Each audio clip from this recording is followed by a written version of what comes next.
L'UNESCO, l'Organisation des Nations Unies pour l'éducation, la science et la culture, a désormais une représentation en Côte d'Ivoire. Le bureau a été inauguré ce matin.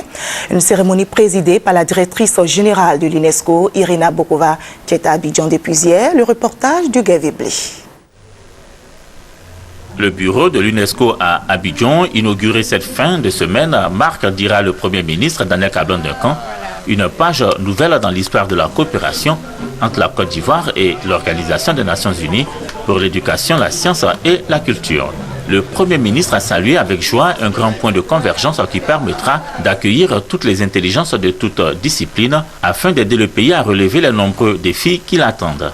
La solennité de l'acte historique qui est posé aujourd'hui me réjouit particulièrement et me donne l'occasion de rendre un hommage déférent au président de la République, son Excellence M. Alassane Ouattara, dont l'engagement personnel, la politique d'ouverture et la recherche constante du bien-être de ses concitoyens ont fortement permis le retour du bureau UNESCO d'Abidjan.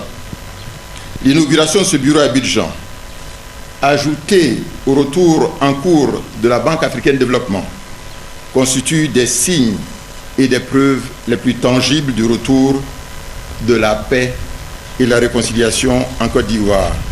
La création du bureau de l'UNESCO à Abidjan, décidée l'année dernière avec le président de la République Alassane Ouattara, obéit, selon la directrice générale de l'institution, à la volonté d'accompagner la Côte d'Ivoire pour consolider la paix et le développement. La directrice générale de l'UNESCO, Irina Bokova, a souhaité que le bureau d'Abidjan devienne un lieu de dialogue, un lieu d'échange pour fédérer les énergies et agir au service de la Côte d'Ivoire, pays dont l'engagement pour la culture de la paix est depuis bien longtemps salué par l'institution, qui a d'ailleurs dédié un prix à son premier président, Félix Houphouët-Boigny, pour son engagement en faveur de la paix dans le monde.